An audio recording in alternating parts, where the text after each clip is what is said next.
दोस्तों, ivy infiltration क्या है? जो हमारे मेडिकल के स्टूडेंट्स हैं या मेडिकल के लोग उनको पता होगा। आईवी इन्फिल्ट्रेशन जो होता है, जब हमारे कोई भी हम पेशेंट को ड्रिप दे रहे हो, आईवी फ्लूइड दे रहे हो, इंजेक्ट कर रहे हो, वो अगर वेन में नहीं जाए और वो किसी और जगह चला जाए, यानी हमारे टिश्यूज में, हमारी स्किन में, हमारे मसल्स में चला जाए, तो स्वेलिंग हो जाती है। उसको आईवी इन्फिल्ट्रेशन कहते हैं। अब इसके काज क्या है? सबसे बड़ी बात यह है कि अगर आपने आईवी कैनुला पास किया हुआ है, उसको वेन ने पंक्चर कर लिया है और वेन पंक्चर होने की वजह से स्वेलिंग आ गई और आपने ड्रिप चला दी, तो ये आईवी इन्फिल्ट्रेशन हो जाएगा।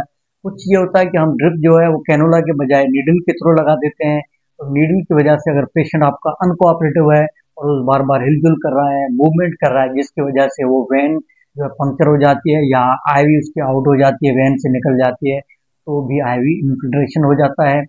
कुछ ऐसे पेशेंट होते हैं जिसमें जो है आपने आईवी फ्लूइड जो है बहुत तेज चला दिया और उसकी वेन जो आपने जो आईवी पास की हुई है बहुत बारीक है, तो फ्लूइड के लोड की वजह से, उसके प्रेशर की वजह से भी उसमें जो है स्वेलिंग आ जाती है और ये जो है आईवी इन्फिल्ट्रेशन हो जाता है।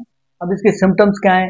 सबसे बड़ी बात, पहली बात यह है कि जब आपके आईवी आउट हो जाती है तो ड्रिप रुक जाएगी, उस जगह स्वेलिंग हो जाएगी, पेशेंट को तकलीफ होगी, दर्द होगा, स्किन रेडिश हो जाएगी या जलन होगी।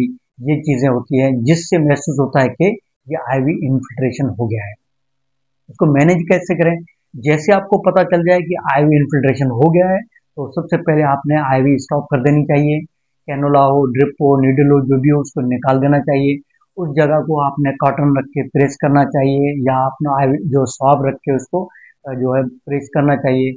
अगर वो जगह चाहे पाँव में हो या हाथ में या बाजू में, कहीं भी आपने जहाँ आईवी की हो उसकी इन्फिल्ट्रेशन हो, तो उसकी जगह को आपने एलिवेट करके रखना है, किस तरीके की सपोर्ट देके या कोई भी तरीका है जिससे आपने हाथ को या पाँव को या उस एक्सट्रीमिटी को आपने ऊपर रखना है, यानी एलिवेट करके रखना है।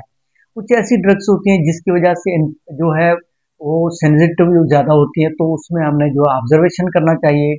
और ये भी होता है कि हम जो उस पर आइसिंग भी कर सकते हैं, आइस पैक अप्लाई कर सकते हैं। कुछ ऐसी जो होते हैं आईवी इन्फिल्ट्रेशन जिसमें हमने हॉट फॉर्मेटेशन यानी हीटिंग उसको देनी होगी, उसको गर्म चीज से जो उसको टकोर भी कर सकते हैं।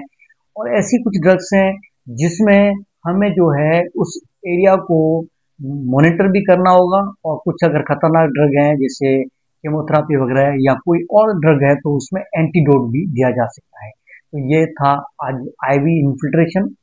अगले टॉपिक तक इंतजार कीजिएगा। अगर आपको वीडियो अच्छी लगे तो ज़रूर अपने दोस्तों को, अपने प्यारों को शेयर कीजिएगा।